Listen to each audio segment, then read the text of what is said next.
Shall I start, sir? Yeah. You can start it. Okay, sir. Okay. It is my privilege to introduce distinguished guest for program, Dr. Manjunath Kotari.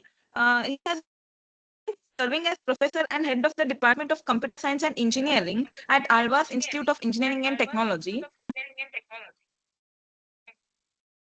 He has served as a member of Board of Studies and member of Board of Examiners for Visvesvaraya Technological University and several autonomous colleges. He is an active member of professional bodies such as IEEE, CSI, ISTE, IAENG, and ISTD. Dr. Manjunath Kotari is also a co-author of 3 technical books, including CAD for VLSI and VLSI CAD, published by PHI Learning Private Limited, New Delhi, and has authored the textbook called C Programming for Kerala University Technological University. In addition, he has compiled several course materials for Sikkim Manipal University. He is a regular reviewer for reputed Scopus Index journals, including publications from Elsevier, Springer, SN Applied Sciences, Indus Science Publishers, IJI Global, and several other international journals and conferences. He is also a recognized research supervisor at VTU and Manipal University, currently guiding 5 research scholars, with 2 scholars having successfully completed their PhD under his guidance. Dr. Manjunath Kotari has an impressive research record with 3 patents, 2 Springer book chapters, and 19 index journal publications and 35 papers in UGC recognized journals and conferences. We are honored to have such an eminent academician and researchers with us today. A very warm welcome to you, sir. Now I would like to hand over the session to Dr. Manjunath Kotari. Over to you, sir. Okay, thank you. Thank you, Ramya, for a nice introduction. Welcome, sir.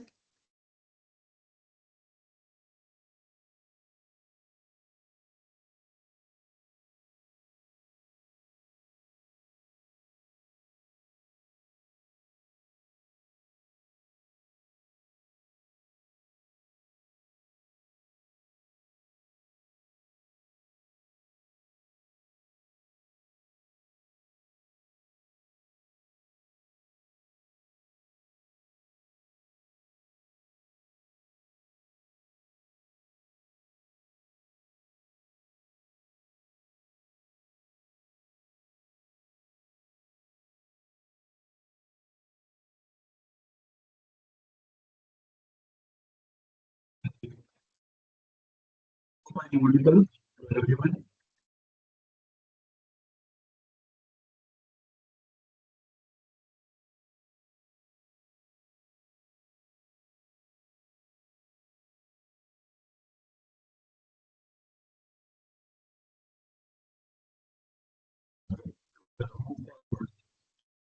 Today's topic is role of cryptography in cyber forensics.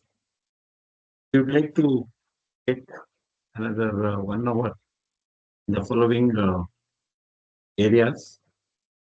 The contents will be basics of the cryptography, especially symmetric and asymmetric. Then I will move on to the role of cryptography in digital forensics. And also we'll discuss about some of the topics which is required or technique which is used in cryptographic techniques which are in the digital forensics like hashing, HMAC as well as the digital signature. And also we can discuss about some of the best practices using cryptography in digital forensics. Basically, cryptography can be classified into a symmetric as well as the asymmetric. In the symmetric cryptography itself, we have a classical cryptography, or that is classical encryption. Similarly, modern cryptography, we have 2 types. In the classical cryptography, some of the basics topics we will take, especially transposition ciphers and substitution ciphers will be discussed.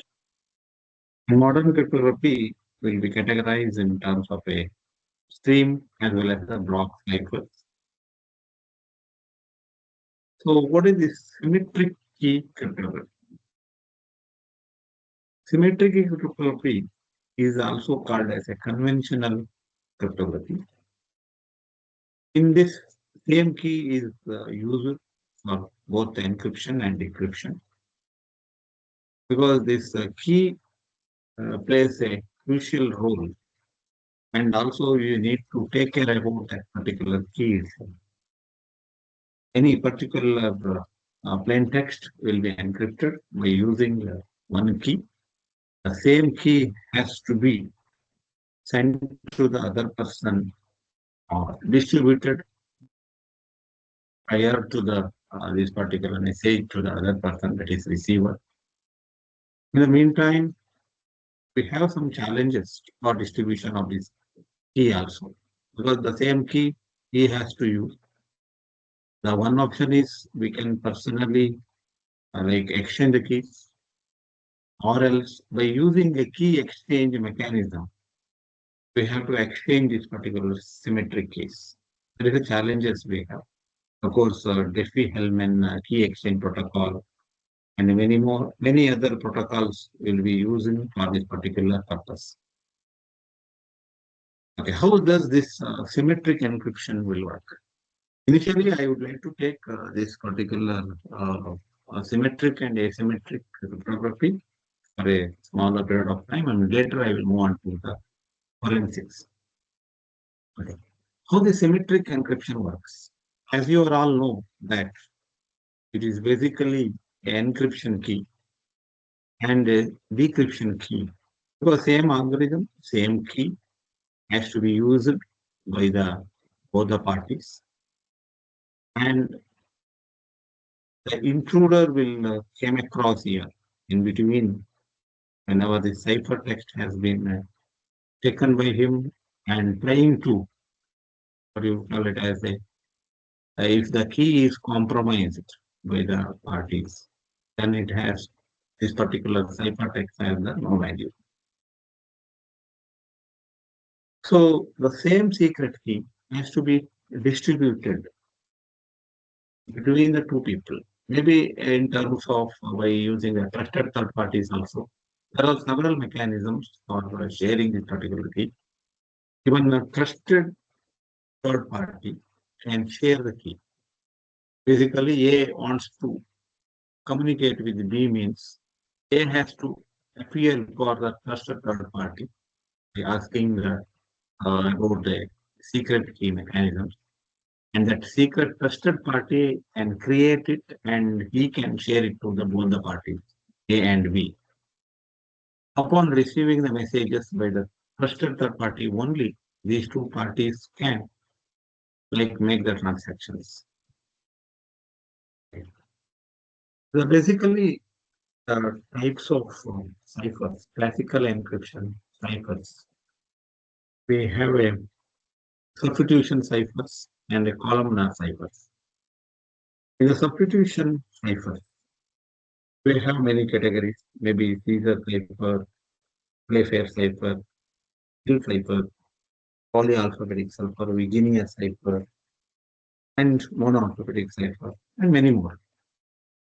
In the substitution cipher, I will just move on to I would like to take one or two examples of what is this ciphers are. In case of the substitution ciphers, one character has been replaced by one more character. For example, if in the A to Z characters, 26 characters are there, and if suppose the key is used as a 4, means A has been replaced with the fourth character, that is B, A, B, C. Similarly, it will continue. For example, B also plus 4. Obviously, the B has been replaced by the E. Similarly, plus C plus 5, that is third, 3 plus 4. Seventh character obviously the F only. Likewise, it continues, and we are going to apply here mod 26. Of course, there are 26 characters are there in this particular case. This is the basics of the substitution or substitution cipher. So one more method of substitution cipher that is called rote 13. The rote 13 what happens is that 26 characters are divided into two categories, A to L one set and N to Y another set. We are going to replace each other in such a way that A with N, B with O, C with the P, like vice versa. Maybe N with A, O with B, R with E, like that. If you take any particular characters in the set, display text character sets, for example, hello is the one such word you have taken plain text. That can be replaced with, for example, H is replaced with the U here because rote 13, because rotational 13 things you are using here.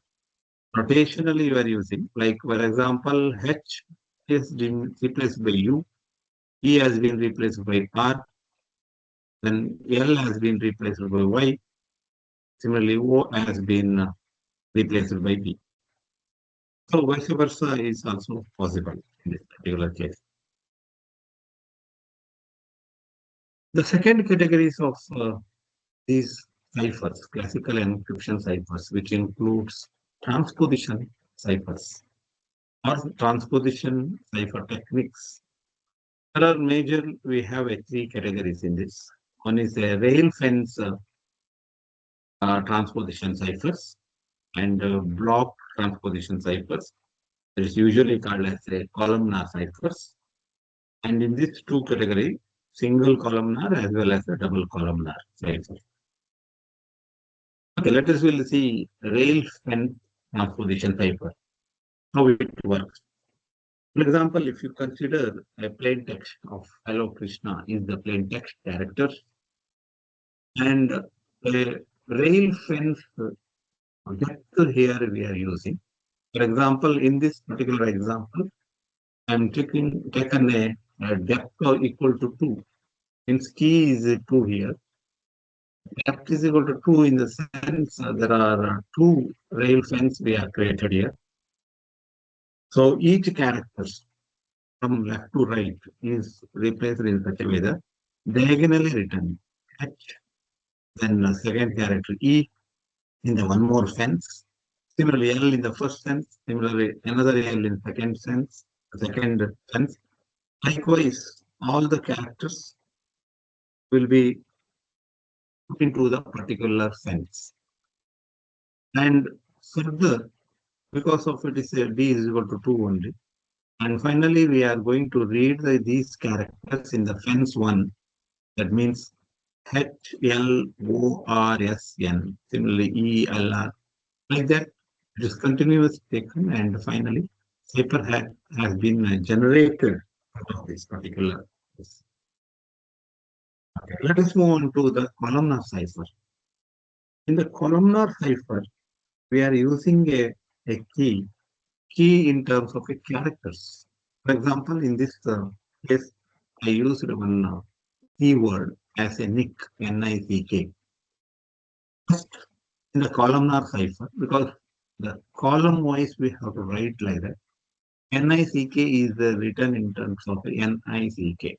Then we need to label them according to the alphabetical order.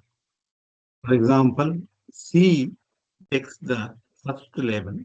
Why? Because in the alphabetical order, out of these 4 characters, C takes the first position because A and B are absent here. C will take the first position. And after C, till I, no other characters are there in this particular keyword. So obviously it will take second position. That is, I will take second position. Then K will take the third position, and N will take the fourth position.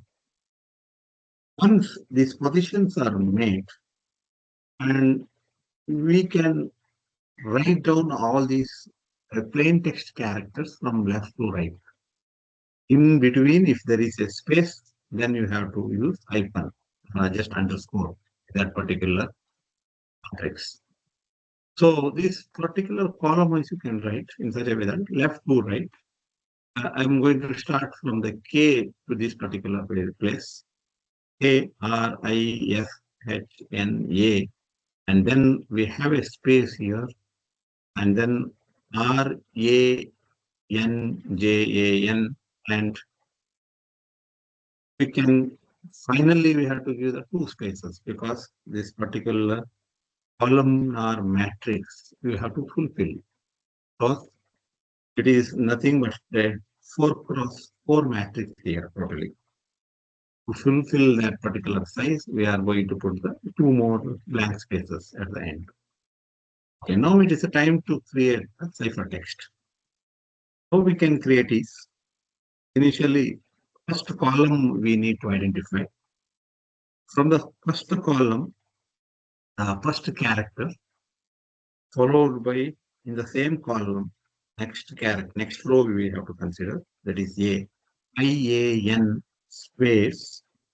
Then I will move on to the second column here, number labeled as a 2. RNAN,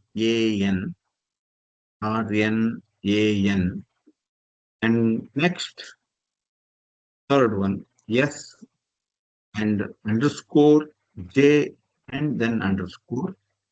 Similarly, KHRA. We can write like this. Finally, this particular cipher text, it goes to the receiver. The receiver, what he will move, what he will make is first initially he will count the number of characters in this particular ciphertext. If the characters, after the number of characters calculation, he will divide that number with the number of keys in this particular or number of alphabets in this particular keyword. That is usually NICK is a 4. And this divided by 4, there are 16 characters and divided by 4, so that he can form a 16 cross 16 matrix in his place, and then he can write the keyword as it is. Then also he can write a label for all these keywords 1, 2, 3, 4, and finally he can rewrite as it is in the column wise.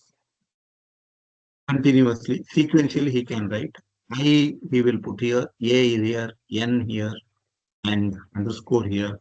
Likewise, it will continue to the all the characters, whatever he received, the plain text. So for any verifications required.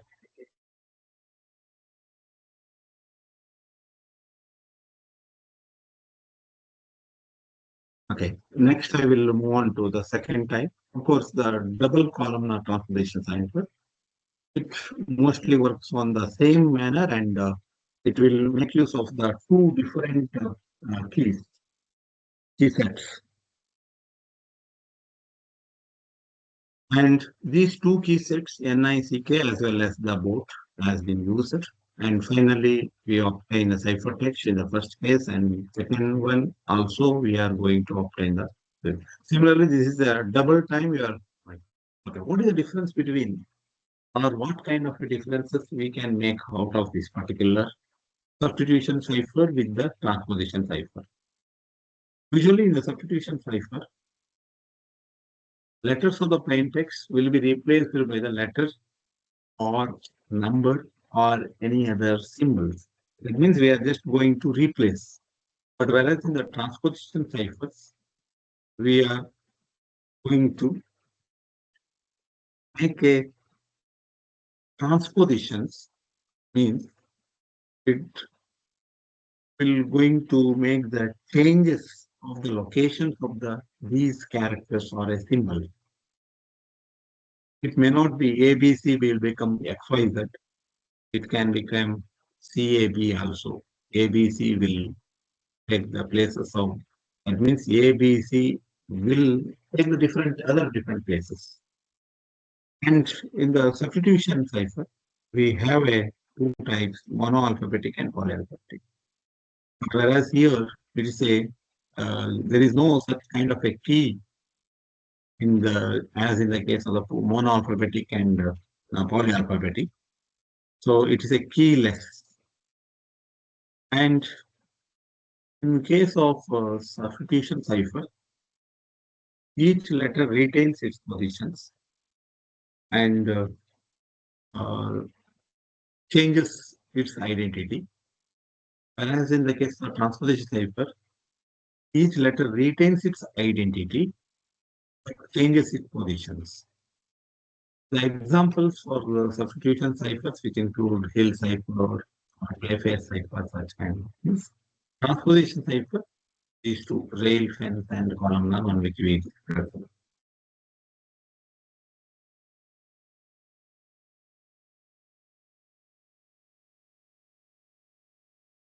Types of symmetric ciphers, because since we are still in the symmetric cipher discussion,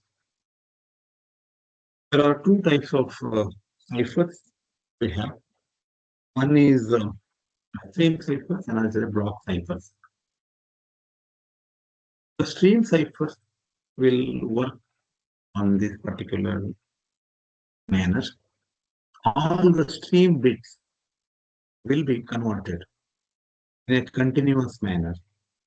There is no fixed number of bits here. Continuous streaming will take place twice. And conversion, maybe in terms of the functions, can be of XOR operation. And it will continuously making some changes at this particular level of each bit stream, and final output will move on to the next level. This is what the general diagram which represents that particular stream ciphers. A key stream will have a function with the plain text. Maybe it's kind of a XOR operations or any other functional mathematical function. Cipher text will generate, and further it will taken to the next steps. This is a good example. A plain text is initially converted to the all bits only, initial level. And a key stream is a fixed. It is known to both the sender as well as the receiver.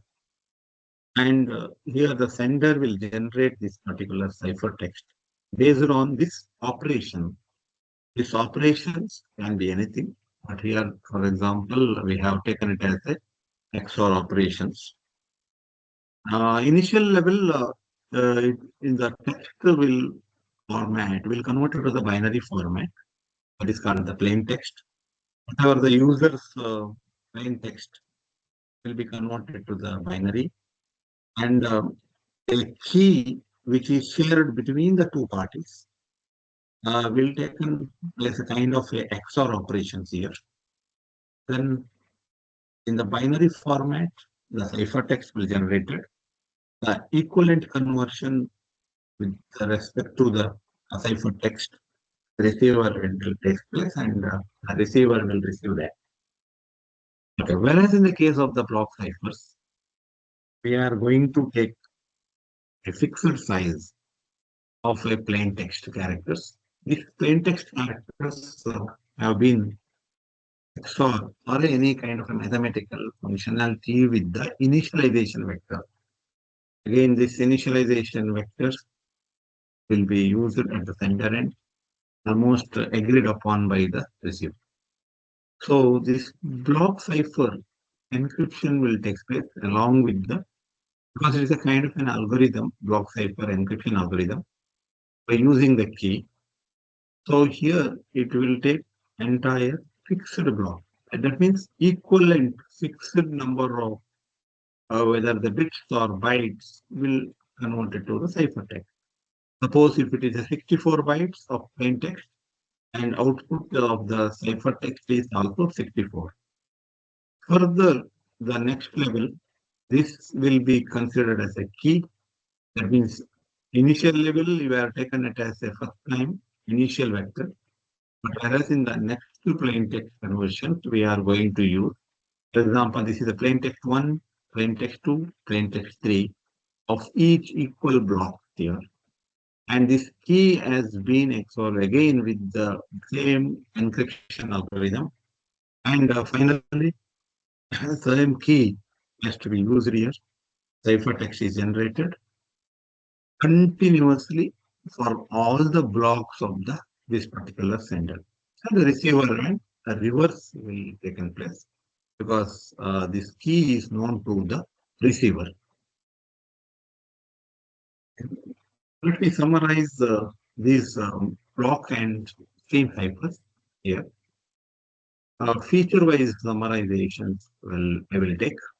For example, the processing-wise, the stream cipher which encrypts bitwise or a bytewise, and whereas here encrypted as a block cipher, it usually takes a fixed size of a blocks only. Whereas in terms of a speed, block ciphers are slower than the stream ciphers. They are most faster and efficient for the real-time data, especially live streaming. And these are all the slower, but in terms of a security, it is stronger. Next, the use cases are stream cipher use cases, the live streaming like voice over IP or real-time encryptions. Whereas in the block cipher use cases are usually the file encryption, database storage places, or a disk encryptions or database encryption. These are all the examples. Of course, some of the algorithms, if you mention block cipher algorithms, DES, AES, or triple DES, even the stream ciphers, RC4, 20, Alpha 20. Likewise, even all the substitution and columnar ciphers belongs to that. Security-wise, more secure block ciphers are, and whereas the stream ciphers can break if the key stream has been reused many times by the users. Okay, some of the typical symmetric encryption algorithms, which is there in the symmetric cryptographies are AES, advanced encryption standards, data encryption standards, usually 64 bits of size.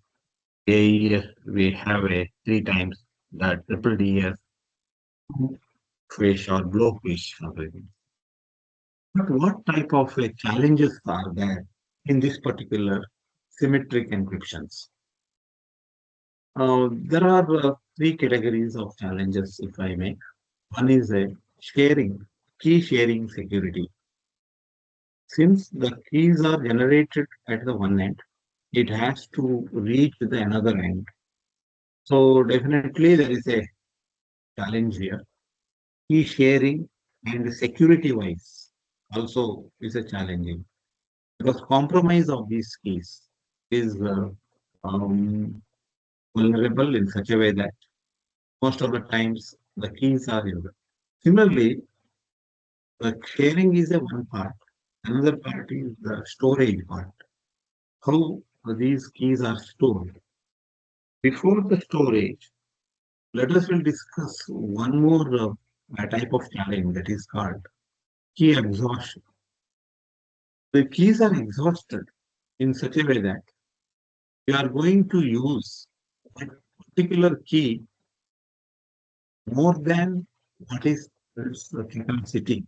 For example, in the cases of Amazon data centers, per day, some terabytes of data has been encrypted by using the same key because in the data centers, it is an automated manner of encryption of the different blocks, some terabytes of data will be used by the same key. So then you have this particular issue called as or challenge called as a key exhaustion. Why? Because if you use the same key for more than several times for similar operations, the compromise of the keys is higher level. Means it is repeatedly used by the same data center for a longer period of time. Next, key storage. Usually, key storages stored in the key storage database system. And here, database security is also very, very important. So even though these keys are stored in the database, yes, we are going to use the hash or hash mechanisms only. Anyway, but still, these storing of the keys in a particular area is one of the challenging tasks only. Any any doubts? The this okay.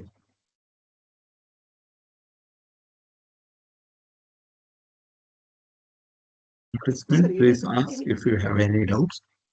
sir, any limitations are there for generating the keys, sir?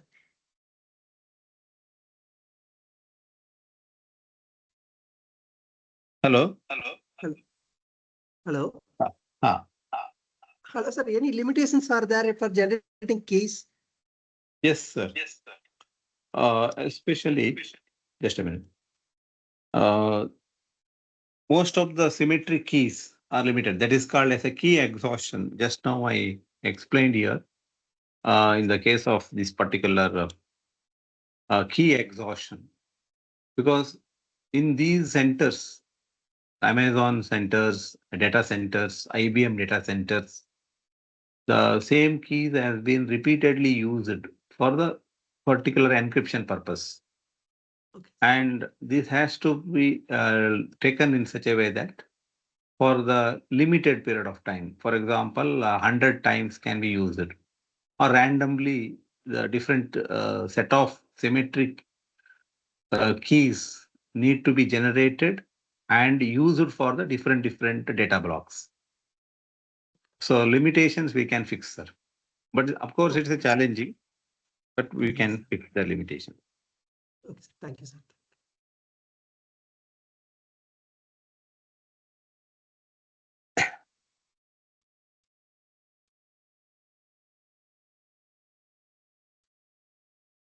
Yeah, some of the applications of this symmetric key cryptography, which includes encryption, decryption, and here mainly used to protect the sensitive data and authentication of the user credentials, especially in encryption of email messages is required.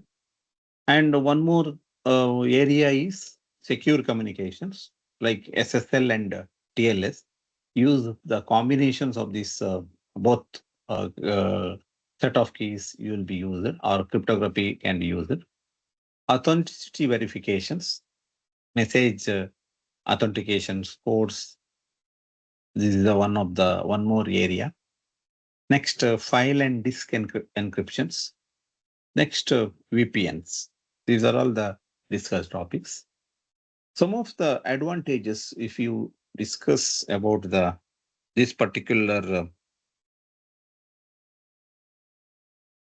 symmetric key cryptography is speed and efficiency wise, and scalability wise, and simplicity wise. Yeah. Speed and efficiency wise is considered. It is faster and less resource intensive. And whereas in a scalability wise is considered, these are relatively low computational overhead. And if you take the simplicity wise, these symmetric key cryptographies are more straightforward for implementation, as well as the easy for understanding, because it's a one kind of a. But of course, we will go through the asymmetric key cryptography later. Next, it will not involved in algebraical mathematical operations more here. Whereas in the case of the this particular symmetric cryptography, scalability wise, scale well with the number of users. Okay. Next, we will move on to the asymmetric encryptions. Here, asymmetric encryption is an encryption method because it uses the pair of keys like public as well as the private key. One thing we need to remember here is whenever if we are going to use one person's public key for the encryption, the same person's private key need to be used for the decryption. Similarly, if we use same person's private key for the purpose of encryption, same person's public key has to be used for decryptions. Here we can observe that in in this particular slide, I mentioned that even though Bob is sending the message, even though he is encrypting the message, but still he has to use Alice public key for sending this particular hello message, whatever the message it may be. On the receiver end, Alice should use his private key to decrypt this particular whatever the encrypted by the Bob. So after the decryption, he can read this message in such a way that and he can make use of this particular, this is called the public key or asymmetric encryption or asymmetric keys. The keys are different, means encryption key is different, decryption key is different. But one thing you remember, both the keys belongs to same person. It's a pair of key, alias public key and alias private key. Whenever any person in this particular encryption, asymmetric encryption means he has to generate a pair of keys. First, he has to select the private key. Then he need to generate the public key. So key pair need to be maintained by him. And usually this private key will be kept in his secret place. And public key is available to the public. That means other people for sending this any particular message. In this particular scenario, if Bob wants to send a confidential message to the Alice, means he has to use Bob's Alice, since he need to send it to the Alice, so he need to use the Alice public key for encryption. Upon receiving, Alice is going to open that particular encrypted message by using his private key. So in between, if anyone comes, they cannot decrypt this message. Why? Because they are not aware of this private key of the Alice. So this is the confidential method. Okay, that is I have put it in this particular manner. That is asymmetric. Sender, maybe any, he use the public key for this particular encryption, and the ciphered data will be moving on this like a channel, secure channel maybe. And upon receiving, he has to use his private key to open that message, and he can decrypt this message, and recipient will open the whatever sender sends that particular message. In this, there are two things with respect to this.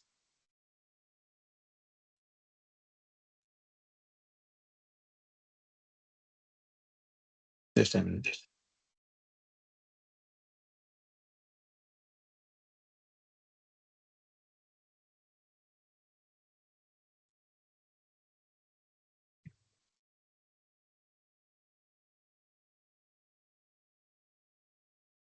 One is maintaining the confidentiality.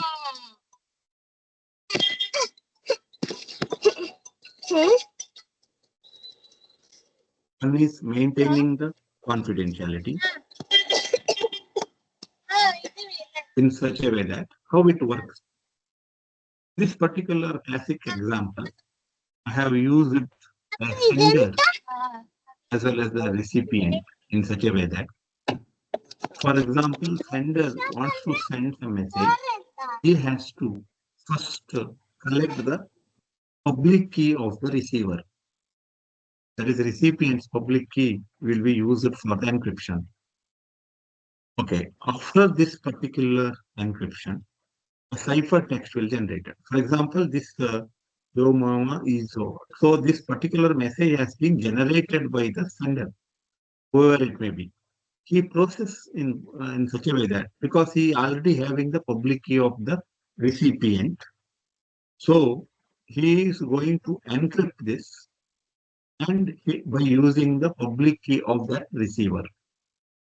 Okay. Upon receiving, receiver will apply his private key so that he can open this particular message. This is the confidentiality part. The confidentiality, how it works. Confidential. Next, integrity. If you see here, there is one more like a method. But only thing is, for encryption, I replaced with the private key of the sender, and public key of the sender is available on public, so that recipient can open this message. For example, integrity. For example, announcement. The announcement. For example, we are using like giving some messages in the WhatsApp group. That should have some integrity. That means the messages are not modified by anyone else in the group. That makes sure that such a way that, for example, here the sender will encrypt this particular information by using his own private key, and he already shared his public key in the publicly available places like websites and other places, or publicly available directory maybe. So any recipient can open this message, not only one particular recipient, any recipient. Just like a WhatsApp, how we all receive the message, WhatsApp group, we will receive a messages sent by the one person. So it will reach all the people. So it is a decrypted. A kind of decryption will take place here by using the public key of sender. So this makes sure that integrity of this particular. So some of the features of the asymmetric key cryptographies which include. So we have a dual keys. Then you need to maintain that a key chain here for the purpose of encryption as well as the decryption. Several people's public key I have to maintain. Why? Because in my group, many people used to send some messages, and all that I have to open, it has sent by that same person. How I can make sure is the opening by using their public key. For example, X sends one message to me, means I will open by using, because that X has used his private key for encryption, so that I will use my, that means from the my key bunch, I will pick the X public key and I will open that message. So like that, I will repeatedly, I can use this kind of encryption decryptions. Secure key exchange is also possible by using the asymmetric cryptography. It is Diffie-Hellman key exchange algorithm. So is one of the good example.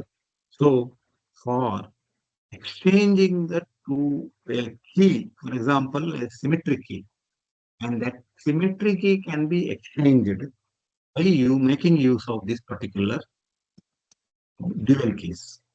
Next point is digital signature. Anyway, I will discuss the digital signature later. Next, these are some of the applications which includes secure communications, same as the one which I have used in the symmetric encryptions, similar digital signatures, secure web browsing, file encryptions, cryptocurrency transactions, that is blockchain. Similarly, virtual private networks. In all these places, these are some of the applications. Okay. Let me give some of the differences between these two types of cryptography, symmetric cryptography as well as the asymmetric cryptography. In the symmetric cryptography, here I have mentioned there is a symmetry here in this triangle symmetry. That means that whatever the first part equal to second part means for the purpose of encryption, if I use one key, and the decryption also use same key. Whereas in the case of the asymmetric encryption, here one key I use because it is asymmetric. There is no symmetry here. So that one key of the same person is used and same person's one more key is used for the decryption or vice versa. Some of the use cases already discussed the previous applications itself. Web browsing. In this web browsing is the one of the important place where we are going to use the asymmetric cryptography or encryption. Secure communication channels, even authentication purpose, exchanging the keys, digital signatures, and moreover, the blockchain. How it works, the working of this symmetric and asymmetric cryptography. The plain text will be generated by using a shared secret key here and decrypted by the same person. This is called same key is used to encrypt and decrypt. And whereas here, the different keys are used to encrypt and decrypt the message. For plain text, it will convert to ciphertext. The performance is same, use of keys are different. Okay, some of the list of encryption algorithms of both the categories. One which is used in all the application domains. AIS is used general purpose, usually in the finance, government, or like payment places. DES used in most of the legacy systems because it has some of the limited security needs. Even DES and triple DES are one and the same. Even Blowfish and RC4, Revish Cipher 4 algorithms. But Revish Cipher 4 algorithms, usually application domains are wireless protocols are used here for remote applications. But one of the very popular one is like in asymmetric category. You can see here RSA, Revish Element, which is widely used in the digital signatures, one key exchange mechanisms. Even one more important area, of course, we are not able to cover that one, elliptic curve cryptography. Even RSA is performance overhead is more in the RSA algorithm. But if you use elliptic curve cryptography, the point on a particular graph can be converted in such a way that converted to a ciphertext point on a graph. It is usually represented 2, 2, 2, 4, likewise coordinates wise. You can convert in this particular case elliptic curve. So it's a resource constrained environment. And most of the mobile devices and IoT systems will use using these particular domains. Digital signature standard, like authentication purpose, we are using this particular asymmetric. Even Diffie-Hellman, of course, key exchange one. Next, elliptic curve digital signature algorithm is also one more area of asymmetric encryption algorithm. So these are all the few features with respect to difference wise we can use security-wise. Speed-wise, we can compare these two algorithms. Use case-wise as well as the key usage-wise. Let us will discuss that one.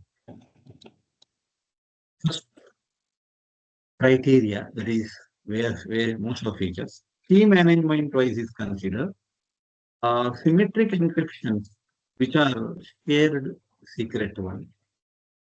Since we can make use of this particular symmetric encryption, but here some key management wise, asymmetric cases, we are using the private and public key pair, but here it is a shared one. But most of the times, to share the secret key, we are going to use this particular asymmetric encryption. So for using or sharing particular key, we can use of this asymmetric. The speed-wise, symmetric encryptions are told as faster than the asymmetric encryptions. The computational overhead of the asymmetric encryptions are more. Whenever it comes to the scalability, the symmetric, which is limited to parties, whereas it is scalable for the larger networks, the asymmetric one. Next, key distribution wise, of course, it's a challenging in symmetric encryption, but that challenging has been eliminated here. Why? Because each user is going to create pair of keys, and this out of this pair of keys, one will be put in the secure place, another is publicly available. So that no need of any distribution of the keys. Because publicly available keys is known to everyone. He can share it in a public library, that means publicly available directory, or a trusted third party, or any other own websites. Okay, there are some other challenges also there. That is not a part of this particular area. And in the key distribution wise, symmetric is more challenging. Computational complexity, of course, again, it is relatively proportional to the speed only. So computational complexity is low, that is why it is fast. Whereas in the asymmetric, it is high. The length of the key is, we can take up larger keys in the case of longer keys in the case of the asymmetric one. The symmetric encryptions make use of the shorter keys. And where it is applicable. In the symmetric encryptions, will make use of between the two parties, that is known parties, like secure communication between the A and B. For example, these are the known parties. But in asymmetric encryptions, we can make use of the in the unknown parties also.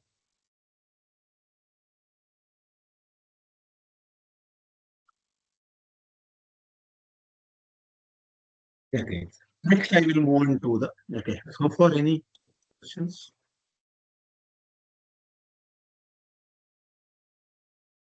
Any questions on that?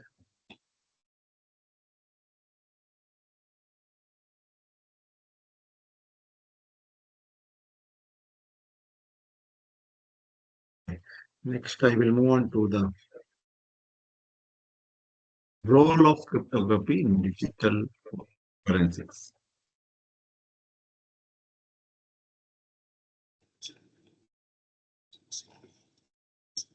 Usually, the digital forensics, which deals with some sensitive data. So, cryptography takes a major role here. Why? Because most of these stakeholders of the digital forensics will share the data, access the data, because the investigators can access continuously for the purpose of information which is relevant for their inquiries or not. So we have to make use of the cryptographic methodology for this accessing the data. Otherwise, what happens is, So tampering of data will happen. There is no protection of the data here. That is the case. So data protection is the first role with respect to the digital forensics. The cryptography takes the first role as a data protection. Next, evidence integrity means the data has not been tampered because maintaining integrity is one of the like these sensitive data may be required for evidence because nowadays the digital evidences are stored in digital media. Of course, these it is supposed to maintain the integrity in this case. So that usually the cryptography hash can verify that these data has been not altered during the transmission or storage. Next, one more important playing role of the cryptography is in digital forensics is secure communications. Most of the cases, the communications between the law enforcement, like lawyers, victims, doctors, or whoever it may be, most of the digital forensic investors, they often communicate each other. That means that has to maintain the confidential manner only. Then only that is why the cryptography plays a major role here. Because it ensures that communication will remain confidential so that cannot be intercepted or tampered. Intercepted means this particular information has been shared to somebody to view that information. And accordingly, the victim or the opponent will change his opinions based on that. By looking at that particular, there is a one case. Or that particular party may hamper the data. That is another. So that for the secure communication is one more role here. Next, very important case is authentication. Cryptography is used to authenticate the identity of these users so that the devices involved in the investigations need to be identified by the investigators there so that the digital signature can verify that so that with this particular information has come from this particular source, from a trusted source, and it has not been altered anywhere. So that authenticates this. So these are all the four important major roles of the cryptography in digital forensics. Okay, when it comes to the integrity, I mentioned in the that is integrity. Any questions?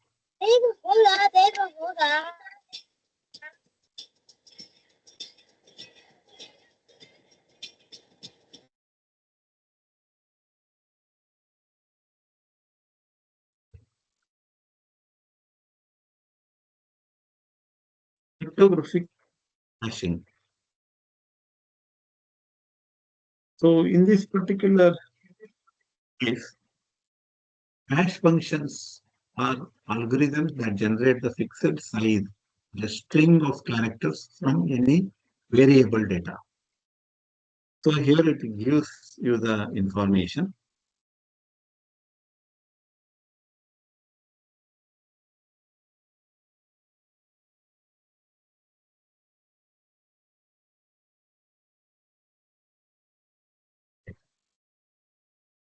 This cryptographic technique used as a hash function is that, for example, any particular message of variable length has to be hashed and taken as a hash value. But this hash value is a fixed length. Usually, these are the following properties will be maintained by this particular hashing functions. One is these hash functions are deterministic and it means if the same output will produce us for the same input in this particular case. Maybe this operated by any person whether it operates by X person or Y person. In both the cases, for the same input, they will get the same output. Next, fast computation. It should quick to compute the hash value for any particular data. And that is the one of the important feature of this particular hash function. Next, pre-image resistance, so that it is infeasible to do the reverse engineering. Means if you know the hash value, you cannot regenerate the original message by using the hash value. But if you know the message you can generate the hash value. So also it is called as a collision resistance because it should be unlikely for two different inputs produce the same hash value. Some of the points are covered already in this particular hash function wise. These are deterministic, irreversible means, and hash functions produce unique outputs. And these hash functions use the digital signatures. Of course, it is the application only. And these are used in a password storage purpose. How this hashing works? The hashing works in such a way that the original plain text message has been divided into a multiple blocks. For example, this particular block has divided into a 5 blocks, and each block has been applied with a mathematical function that is called hash function. And finally, this particular hash boxes, that means blocks will generate in a combined output that is called the hash value. So this mechanism says that the hashing working of the hashing. Okay, I will give the one more why it is working in particular. These are deterministic ones. That is a very important case. These are one-way functions only, and these are collision resistant, as I told. And these are mainly used for the password storage in all the servers. And these functions are used for the digital signatures. Okay, commonly used functions, hash functions, usually in the digital forensics are MD5, which usually produces a 128-bit hash value. But it is considered a weak because of the vulnerabilities which will follow in terms of the collision attacks. One more algorithm called SHA1, Secure Hash Algorithm, and it produces a 160 bit of a hash code or hash value, and it was widely used but also considered insecure due to the discovered vulnerabilities.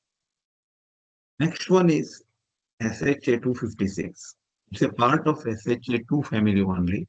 It produces a 256 bit of hash length, that is hash code, and it is one of the most secure hash functions. These are some of the how the hash function which looks inside. For example, MD5, these are made in a blockwise, and finally these functions are formed. Of course, the functions goes with the keys, the messages blocks are required, and rotations. All these types of logical operations will be done here.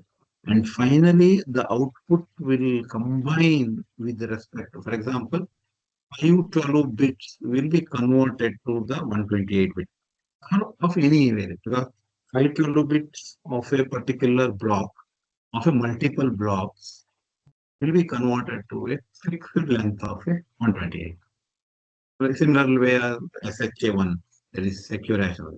Okay, let us go through the elaborated manner of this hash generation flow.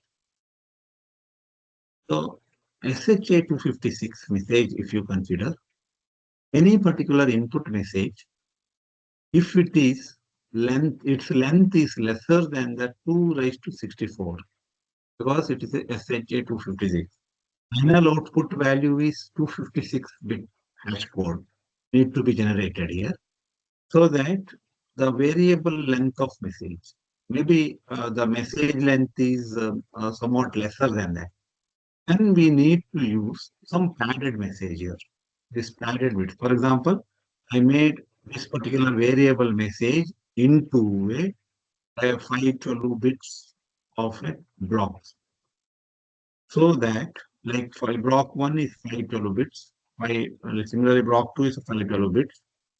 That is done by making use of the padded messages. Zeros are padded with respect to the blank spaces. Means to make it as a fixed block, that's it.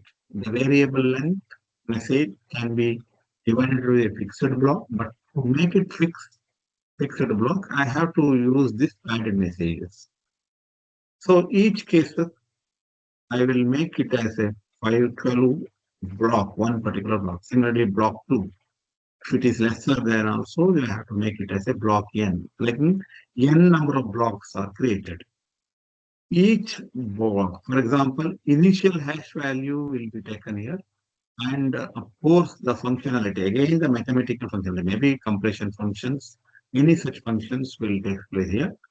And each blocks will be compressed separately. And these compressed blocks are linearly taken. And finally, it will be a output called as a hash code. How this compression function works? The compression function works in such a way that there are 64 rounds of data shuffling and compression will take place. Means by making use of the intermediate hash value, 56-bit, and message block, original message block of a 512-bit is the input for this particular function or compression functions. And there are 64 such rounds are there, and final value will be the 256, a fixed code. Okay. How this particular hashing technique can be used in the verification purpose. Okay. Let us say here the sender and receiver are there. Okay, we'll go to the only sender part first. The sender will create the message. That is, data he will create. And after that, he will apply the hashing so that he will generate some hash code. Now, what he will do is he will append this hash code with the original message and he will send it to the intended user, whatever the intended particular party may be. Okay, he will send it to the particular party. The receiver will receive two messages or concatenated messages, of course it is. So in this, there are two parts. First part is original message, that is whatever he created. But there is no confidentiality here, remember. So he received this message. But second part is the hash code, whatever he generated in the beginning. So now what he will do is, first he will perform the hashing with respect to this particular received message. If the received message performed under the hashing, it will generate a hash code. Now already he received one hash code. All the hash codes are compared here. If it is a tallied or both are equal, then it says that message maintain the integrity. Message has been confirmed that it has been sent by this particular genuine sender. Suppose during the comparison, even one bit of a character also changes, also this time problem will have taken place, and then it says no comparison. Then automatically the message it will says that, or it indicates that message has been tampered during the transmission. Okay, here is the cases of the different inputs the different hash codes will generate. Even though we are using the same hash function, cryptographic hash function, in each case, a single character has been changed. For example, okay, first one is just I have taken as a one word only. It will generate a cryptographic hash function. That means after the hash function, it generates a particular hash code of a fixed length. There is also fixed length. Again, you can see here, fixed message digest or a hash code. The second case, it indicates that the red fox jumps over the blue dog. That is the message. Okay, if the message is irrelevant. So after performing the cryptographic hash functions, again gives the same fixed hash code. Okay. Let us will go to the third option or third message.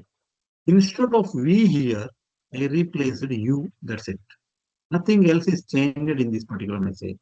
But you can see the output here. All the outputs are entirely different. There is no like a similarity in any one of the blocks of this hash code.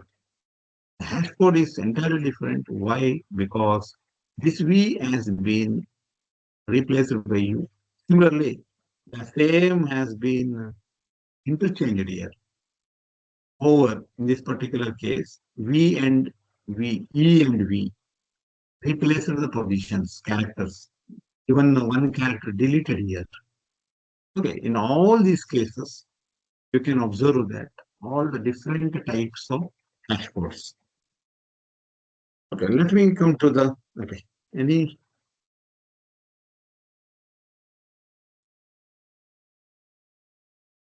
doubts so far? Okay, I will continue with that. Okay, let us will see how these are used in the digital signatures, especially, one of the cases of the hash functions where it is applicable and where it is used, how it is used. For example, saving or securing our passwords by our website or any server. Okay. Usually, user will generate like a username and password. After that, sign up. Of course, he will give the following things: username and password. As soon as he push submit button, the password will be added with some salt and pepper to this. That is nothing but the hashing. So here this pepper is stored separately in a hardware security module so that the hashed password will generate here and this hashed password will be stored in these databases. That is salted hash password is saved in the websites of the any particular database. So that from this particular place, whenever this particular case will compare and these passwords, that means hash code only matching here. Because during the first time, whenever you are going to create your login, during that time you have given your password. The password is hashed or stored in a hashed manner. When you log in to second time, it is going to compare with the existing with respect to the same username. It is going to compare it. So in such cases, you can make use of this. This is one of the particular examples. Okay. One more thing is how these hash functions are encrypted, password encryptions. How it has been done. Okay, this is a real case, the password hash generator. You can see here various passwords of the different people, admin as well as admin of the different people, editor of a particular like a journal, whoever it may be. They have some private password. Okay, they are doing this hash generator. The passwords are in the database stored in the similar manner. You can see here, these are entirely different. Okay, HMAC authentication, next topic. The HMAC or a hash-based message authentication code is a technique which is used to verify both data integrity as well as authenticity. Usually, the message sender will going to generate the message authentication code called as a MAC, and message plus MAC has to send to the recipient. Why? Because of clicking it. That is for verification. That is HMAC authentication. So here, both the sender as well as the recipients will use the same key to generate MAC. Kind of a MAC is a kind of a message authentication. Of course, shared key has been used in both the cases by both the parties. It works on the four different parameters: shared secret, message digest, means hashing, comparison, and authentication. Why we use HMAC authentication? HMAC has several advantages. Basically, which has a security wise, means shared secrets adds an extra layer of security. That attacker can intercepting and the request and response. They won't be able to do the reverse engineer of this particular secret key. So that if I send this secret key in a hashed manner, even though if he got the hashed value, he cannot because it's not reversible. Because reverse engineering is not possible. He cannot make out the original message. Data integrity. Of course, it ensures that at the receiver end, data integrity is maintained. Authentication is maintained. HMAC, which proves that request was sent by someone with knowledge of the secret key. And one more part is digital signatures. How this digital signature is applicable in the normal digital forensic systems. Digital signatures, it provides a way to ensure data integrity and authenticity. And it has following process: hashing first, then encrypting, sending signature. And so anyway, I will explain with an example this particular diagram itself. Okay, first the sender will create the message. Next step is to make it as a hash. He is going to use any one of the algorithm, hashing algorithm, maybe MD5, a secure hash algorithm, SHA 256, SHA 1024. Of course, maybe he used that particular for the purpose of having the more security. That's it. The message digest will be generated, means hash code is generated. Now the sender will use his private key to encrypt this particular hashed value. Now this is called as signed data. He will concatenate this signed data along with the original message, and he will send it to the receiver.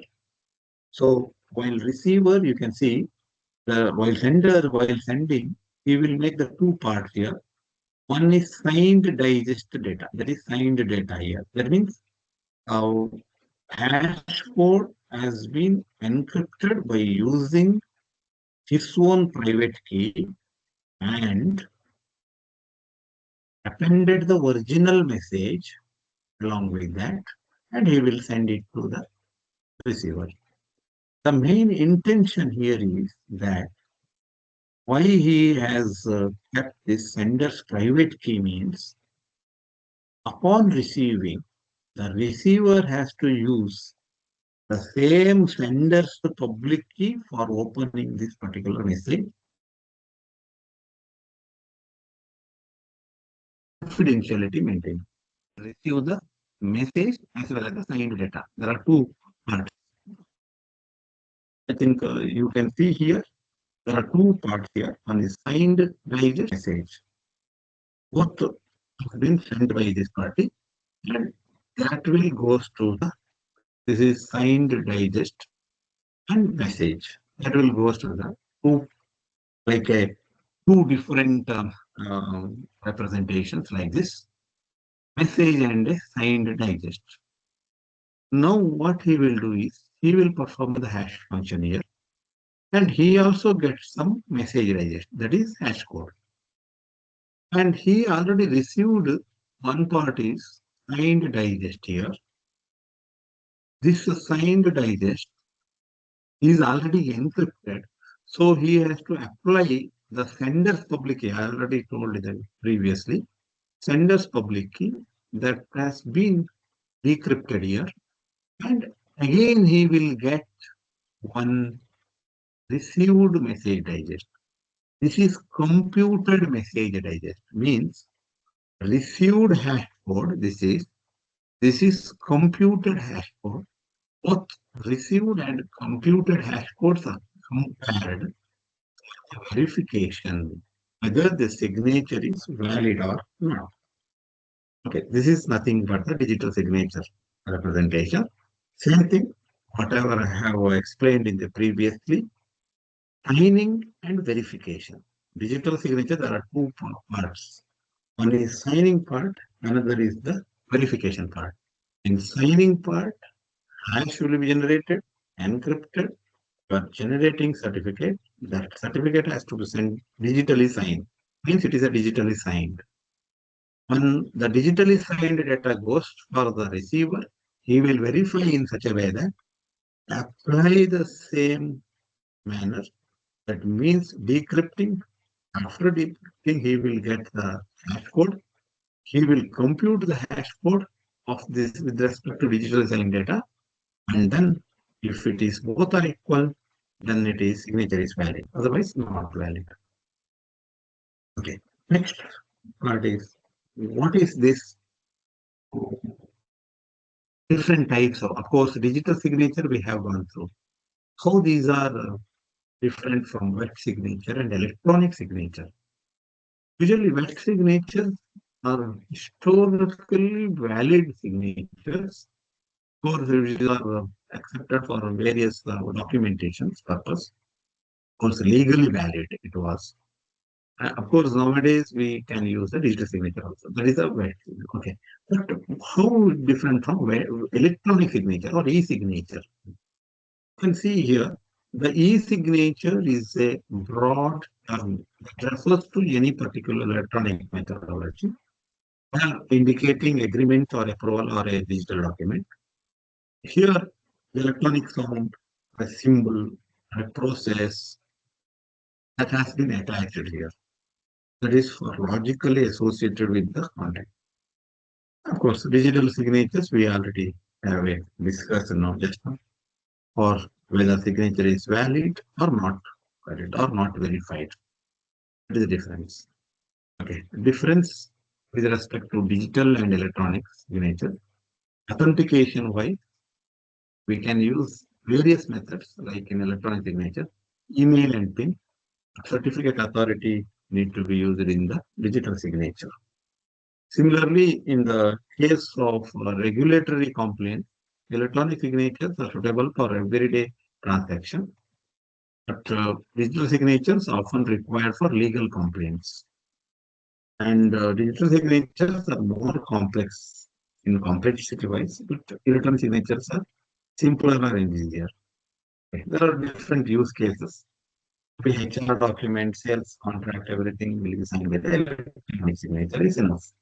But most of the legal documents or government documents, use of digital signature is mandatory. And verification process is more straightforward in the electronic signature. But of course, in case of digital signatures, it is a specific software or tools are required. And cost-wise is the higher level in digital signature, most cost-effective with respect to the electronic signature. Where global acceptance is internationally recognized by digital signature, But electronic signatures are accepted with some variations. And aspect of one more that is long-term validity wise is considered suitable for long-term lasting documents in the digital signature. The validity of the e-signature will vary.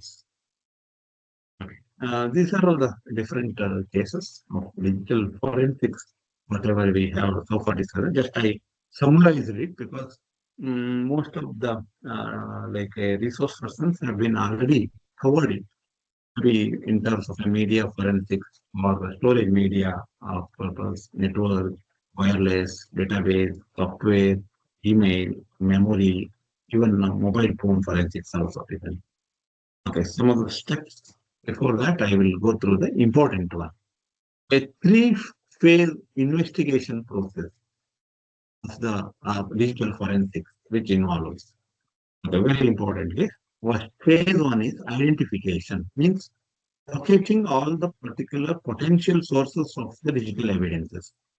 Be laptops, mobile, servers, everything. Next, in the phase two, yesterday our Samarth Bhatt has told that preservation. How do you preserve these data, identify data? So creating an exact copy in terms of a bitstream image of the original media without altering it. It's very important in the digital forensic. Third case is analysis, or third phase is analysis phase, here in which using some professional tools and techniques for locating and recovering the hidden or deleted data. That means the types of analysis are very different in terms of a timeline or with respect to data recovery filter, data parser, or data reducer, or can be used here. Okay. So integrity is everything in the case of the digital forensic case. Okay. These are some of the steps in cyber forensics. Under time limitations, I will not go into it. Okay, some of the roles of certain cyber security labs, that is CFL. CFLs are enhancing cyber security in India.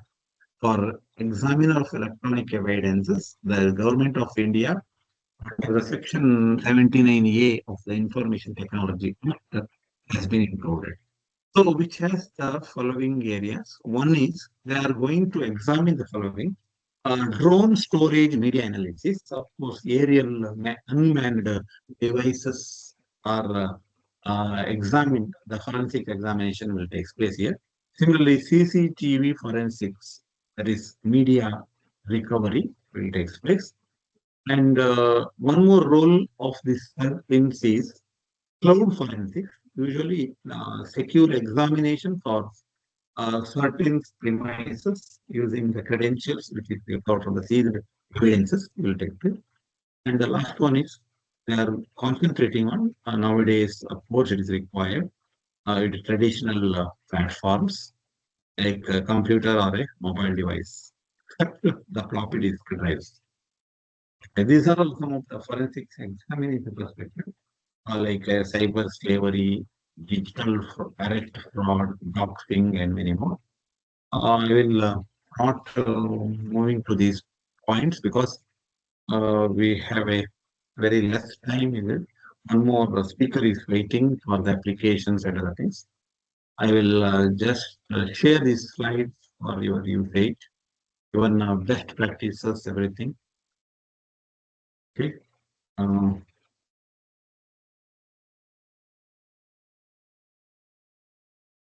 Any questions? Because I have finished with this particular session. Anyone having any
Thank you very much. The next speaker is will start the session after the 5 minutes. And immediately after the session, there will be a validatory function for a small validatory function. Within 20 minutes, we are going to finish that validatory function. 6:30 to, of course, before 7, we are going to finish. 7 to 8 test will be given in the Google form. That I will share it later. Okay. Aslam sir, I think after the 2-3 minutes, you can start. Hello, sir.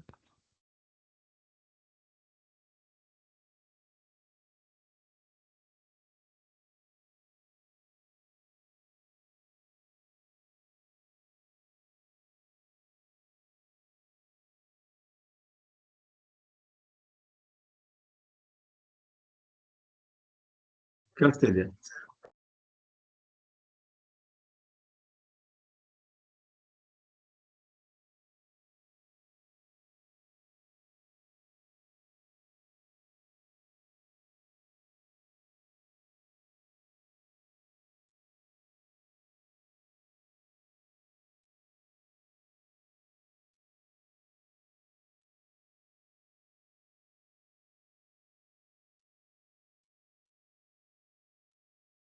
And now you check, sir.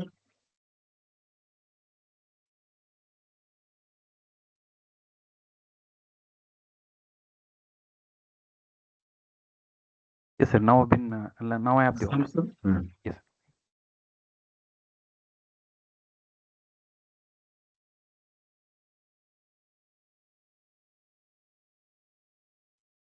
Is this?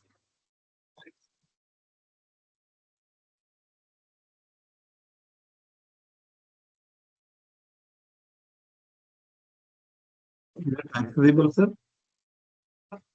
Present option. Yes, sir. Presenter option is coming, sir. Now I can share. Okay, okay. Am I audible, sir? Yes, yes.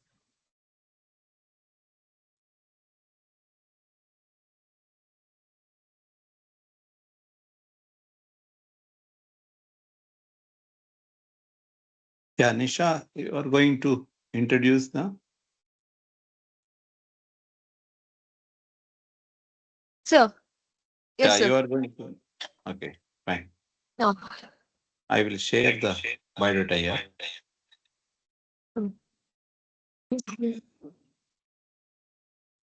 Shall I start, sir? Just a minute. Okay.